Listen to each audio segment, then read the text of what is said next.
Imagine a woman so obsessed with staying young that whispers claim she bathed in the blood of virgins. A noblewoman who ruled with elegance by day, but by night, became one of history's most terrifying monsters. This is the story of Elizabeth Bathory, the Blood Countess. But was she truly the world's most prolific female serial killer, or a victim of rumor, politics, and fear?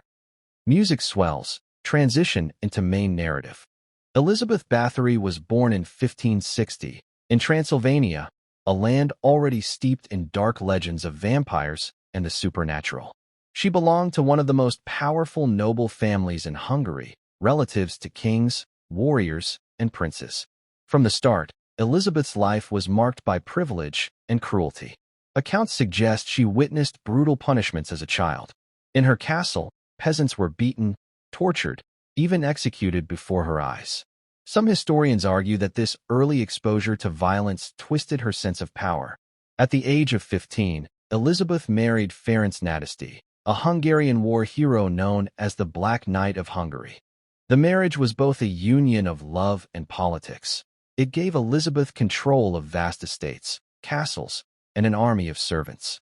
She was now one of the most powerful women in Eastern Europe. With her husband often away at war, Elizabeth ruled alone. At first, her leadership was admired.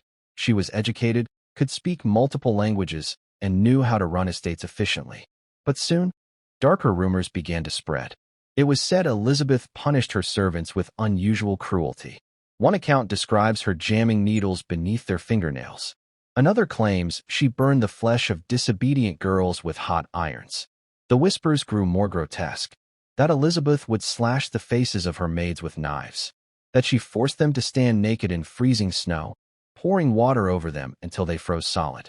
Still, these were only whispers, nothing proven. And in the world of nobles, such stories were often buried under wealth and power. But then came the most shocking accusation of all, that Elizabeth Bathory believed the blood of young girls could keep her youthful. Legend says it began with a simple accident. One day, a servant girl brushed Elizabeth's hair too roughly. Enraged, the Countess struck her, drawing blood. A drop landed on Elizabeth's hand, and she thought her skin appeared smoother. From that moment, she was convinced blood was the fountain of youth. According to legend, she lured peasant girls to her castle, promising them work. Once inside, they were never seen again. Elizabeth, it is said, slit their throats, drained their blood, and bathed in it. Historians debate whether these stories were exaggerations, but the legend of the Blood Countess was born. The numbers are staggering. Some witnesses claimed dozens. Others swore it was hundreds. And one sensational account put the figure at over 600 victims. Imagine it, 600 young women, vanishing into the walls of a castle. If true, that would make Elizabeth Bathory the most prolific female murderer in history. More deadly than Jack the Ripper. More terrifying than any vampire myth. But here lies the mystery. There is no physical evidence of these hundreds of victims. No mass graves have been found. No reliable records of their names. Only testimonies collected under questionable circumstances. For years, Elizabeth's crimes, if they were real, were hidden by her rank and wealth. After all, what were the lives of peasant girls to the nobility? But Elizabeth's hunger, according to legend, grew bolder. When she began targeting daughters of minor nobility, everything changed. These were not nameless peasants. These were young women with families, connections, and power. Complaints reached the royal court. The King of Hungary could no longer ignore the cries. An investigation was ordered, and what it uncovered would shock the world. In 1610, King Matthias sent his highest officials to raid Elizabeth's castle. What they claimed to discover inside would cement her legend forever. Half-dead girls chained to the walls, others mutilated and bleeding, and hidden chambers filled with instruments of torture. Elizabeth Bathory, the noblewoman of elegance and education, was painted as a bloodthirsty monster. But how much of this was truth? And how much was a carefully crafted tale designed to destroy her? In December 1610, soldiers stormed the castle of Elizabeth Bathory. What they claimed to see was horrifying. A girl, dead on the floor, another writhing in agony, a third covered in wounds. Elizabeth herself was arrested on the spot. Alongside her were several servants. accused of helping her carry out the gruesome tortures. The once great countess was dragged from her fortress and placed in chains. But even here, doubts linger. Some historians argue that these discoveries were staged, that the investigators exaggerated or planted evidence. After all, Elizabeth's fortune was immense, and many powerful men stood to gain by her downfall. The trial that followed was unlike any in Hungary's history. Witness after witness came forward, giving testimony against the countess. Servants swore they had seen her torture girls with whips, needles, and fire. Villagers whispered that they had heard screams echoing from her castle walls. The most damning testimonies came from her own accomplices, maids and guards who admitted to helping dispose of bodies. Under torture, they confessed to numbers beyond imagination. Before the blood-soaked legends, Elizabeth Bathory was known as one of Hungary's most eligible noblewomen. Born into immense wealth, she was highly educated for her time, fluent in Latin, German, Hungarian, even Greek. At just 15 years old, she was married to Ferenc Nadasdy, a powerful count who would become a famed general in the wars against the Ottomans. Their union wasn't born of love, but of politics, a marriage to merge two great houses. When her husband was away at war, Elizabeth often managed vast estates alone. She had wealth, education, and power, rare for a woman in the early 1600s. But with that power came rumors.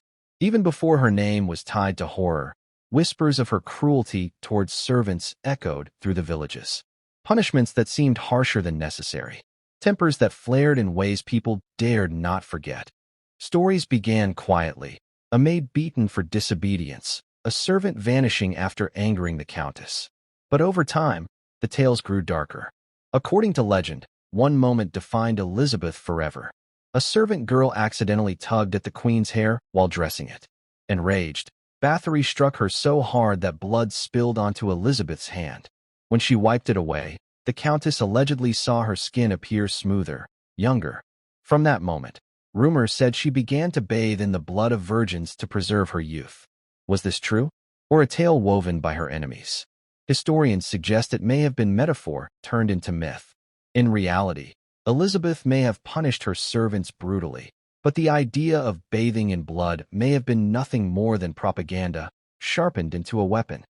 By the early 1600s, Hungary was torn between the Habsburg monarchy and the Ottoman Empire. Nobles shifted alliances constantly, and loyalty often came second to land and gold. Elizabeth Bathory owned vast estates. She controlled wealth, castles, and power that rivaled even the king himself. And she was a woman, unmarried after her husband's death, with no strong protector. To ambitious men, she was both a threat and an opportunity. When complaints about missing girls reached King Matthias II, the accusations were impossible to ignore. But historians argue the king saw more than justice. Elizabeth owed him a fortune, debts he was eager to erase. If she were convicted, not only would the king silence a troublesome noblewoman, he would also inherit her lands and wealth. And so, an investigation was prepared. Soldiers, priests, and officials were dispatched. But were they truly searching for justice, or laying the stage for her downfall? Elizabeth's own servants turned against her. Under torture, they confessed to helping her commit unspeakable crimes, some claiming the victims numbered in the hundreds. But how reliable are confessions ripped from the mouths of the broken? In reality, these servants likely said whatever their torturers demanded. Their testimonies painted Elizabeth as a monster beyond imagination, ensuring she could never escape the charges. And so, betrayed by those closest to her and condemned by nobles who envied her power, Elizabeth Bathory, once one of the most powerful women in Europe, stood accused as history's most infamous murderess. Elizabeth was never given a trial in the way we would imagine today. Instead, she was walled inside her own castle tower.